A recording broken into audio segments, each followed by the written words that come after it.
Ever felt like a shadow in your own story? You know that gut-wrenching ache when you're pouring everything into a life that feels like it's not even yours? Like you're the invisible thread holding the tapestry together, but no one notices until you unravel it all? That's the story of my 27 years on this earth. Hi, I'm Lena. For as long as I can remember, my family has treated me like the reliable sidekick in my younger sister Haley's blockbuster life. She was the prodigy, the dreamer, the one who got the spotlight without even asking. Me? I was the practical one, the fixer-upper, the girl who made sure the lights stayed on while everyone else chased rainbows. It wasn't always obvious how lopsided things were, but looking back, the signs were everywhere. Haley and I are just 3 years apart, but you'd swear there was a generation gap in how we were raised. If Haley wanted to try ballet at age 5, my parents scraped together every penny for private lessons, costumes, and out-of-town competitions.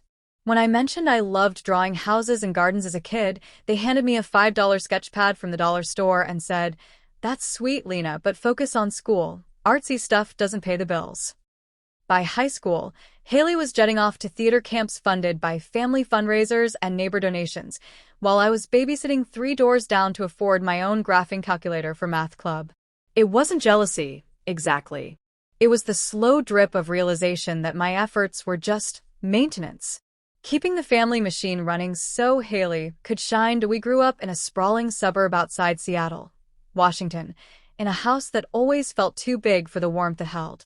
Dad worked construction, long hours that left him bone-tired, and Mom was a part-time receptionist who dreamed of writing greeting cards but never quite got around to it. They weren't mean people, just biased ones. Haley's gifts became the family legend, her voice like an angel in choir, her paintings that captured the soul, her effortless charm at parties. Every holiday toast circled back to her latest triumph. To Haley, our rising star, I'd cling my glass with a smile, the reliable daughter who majored in graphic design because it was practical and paid freelance gigs on time. But inside, it stung like salt in a paper cut.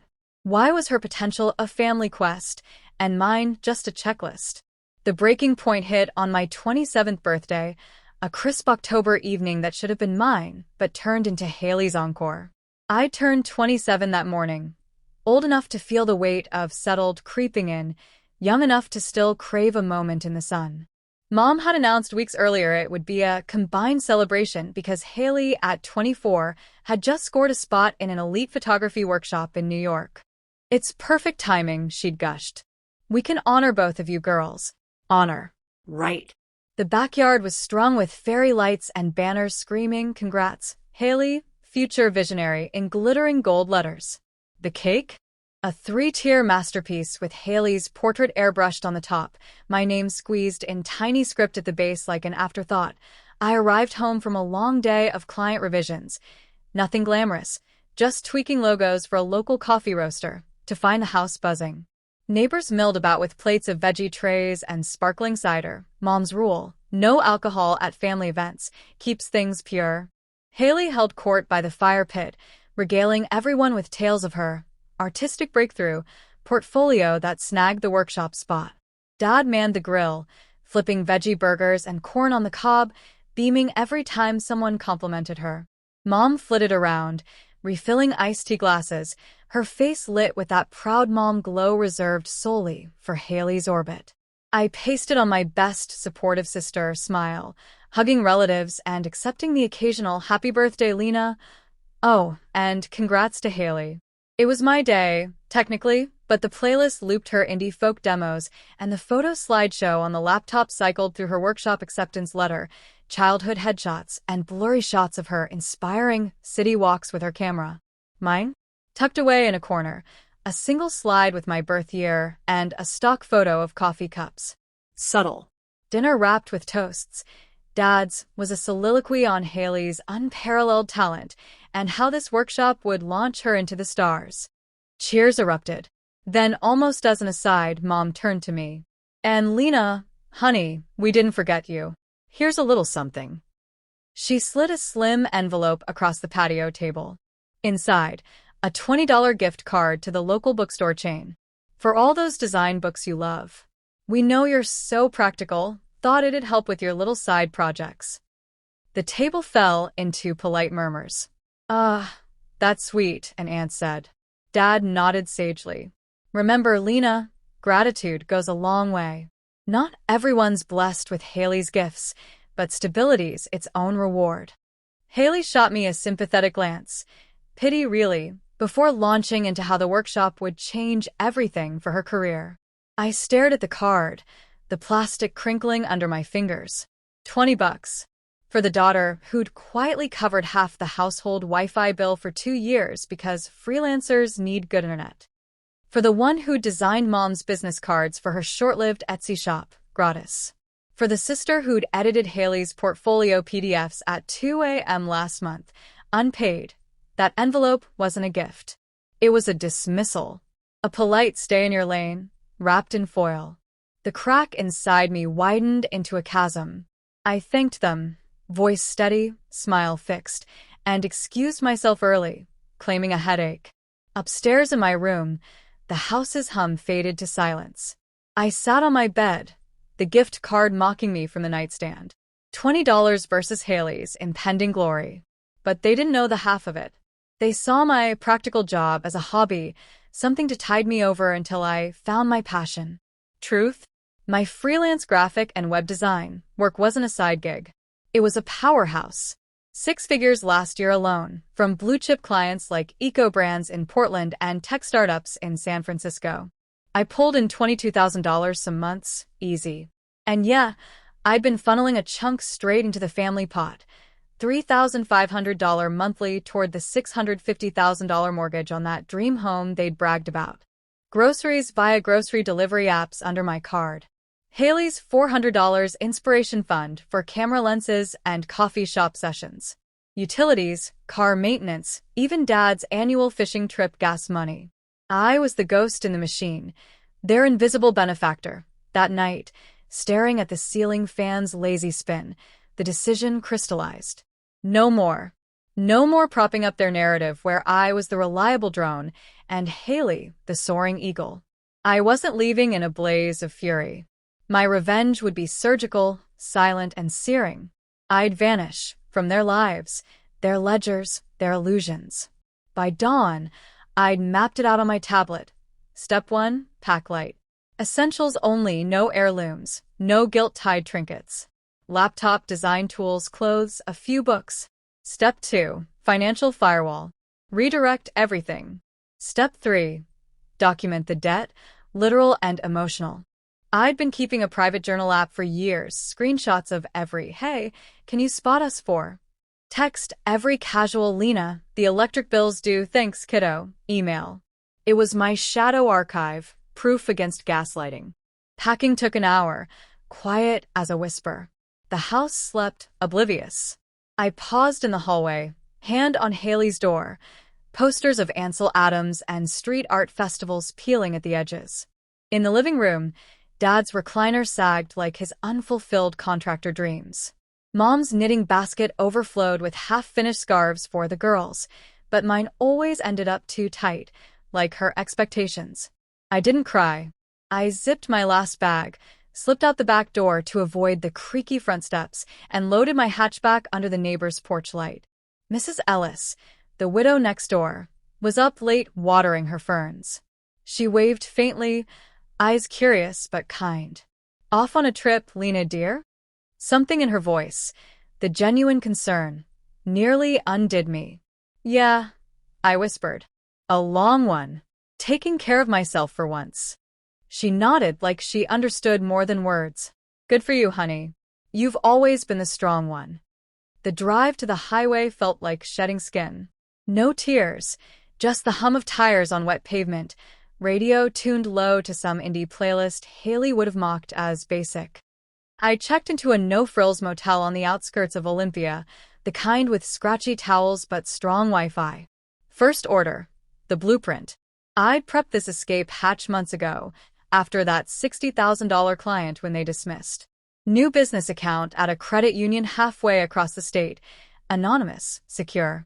One by one, I fired off emails to my top 15 clients. Polished, urgent, professional. Exciting news. I'm streamlining operations for better service.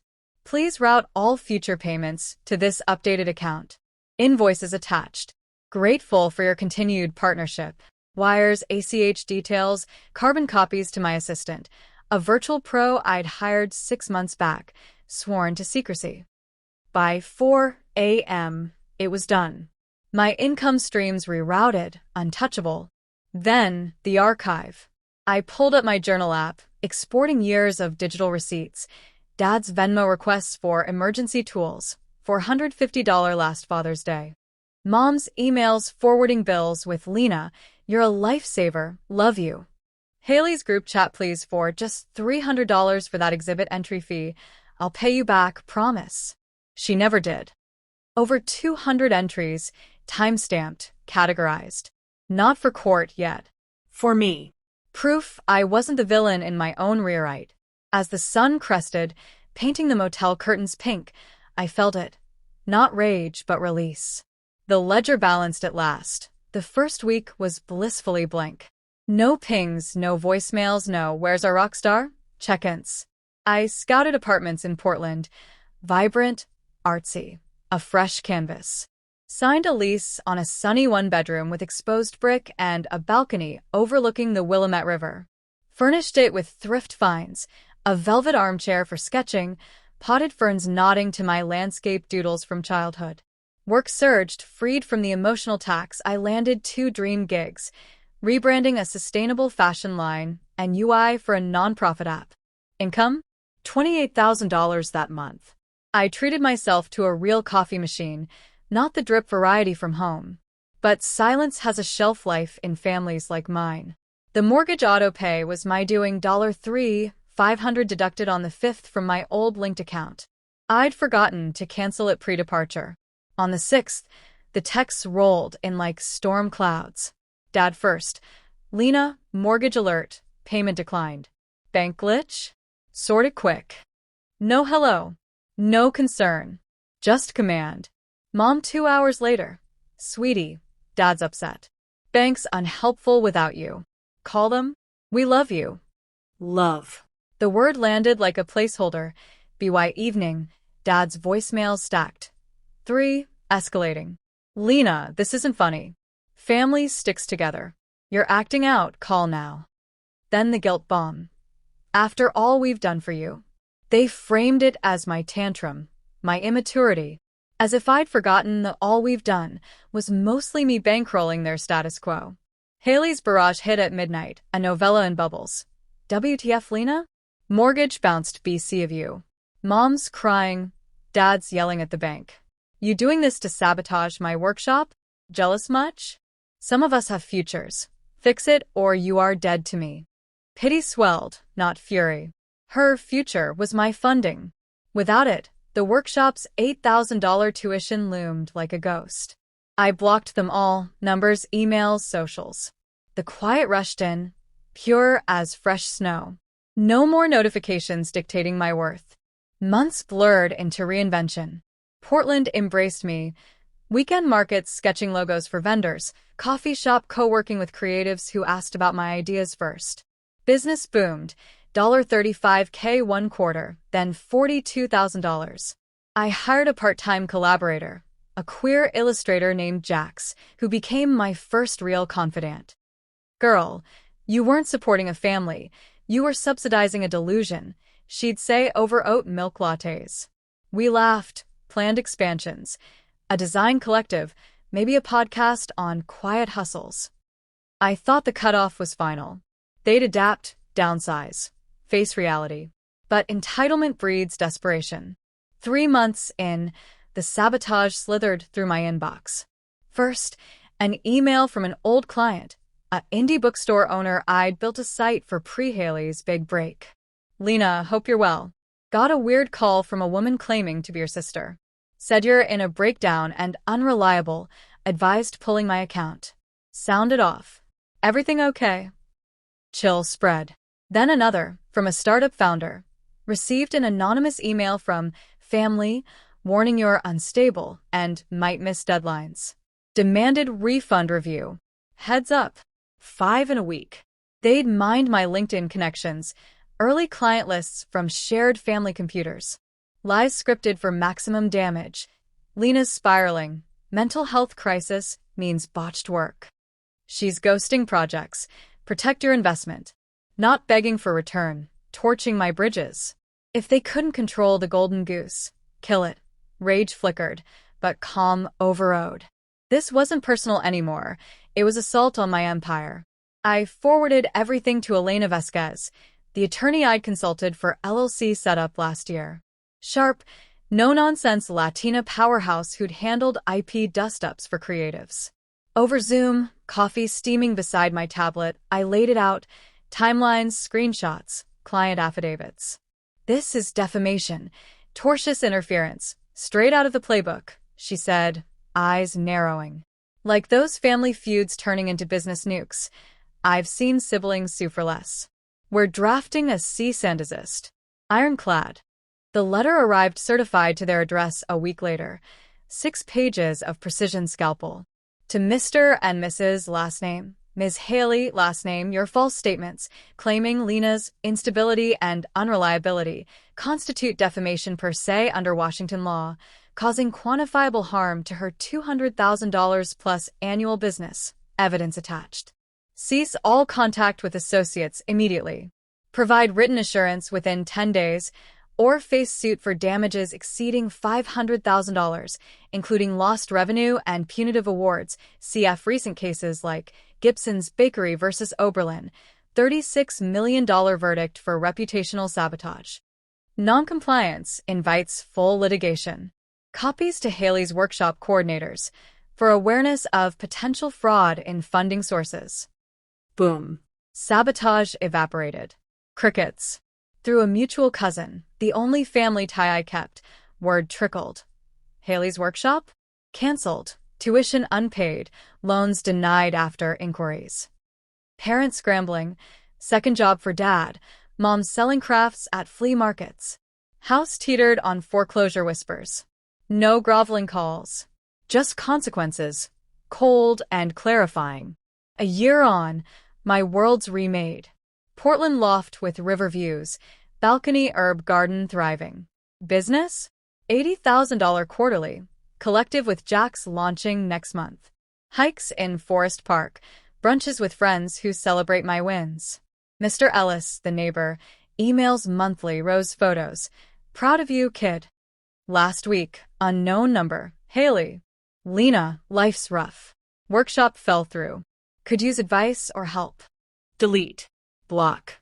Peace. The ledgers ash now. I wasn't their footnote. I was the architect. And in rewriting my story, I found the plot twist. Freedom's the best revenge.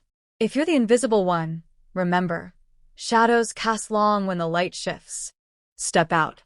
Shine. Let them squint.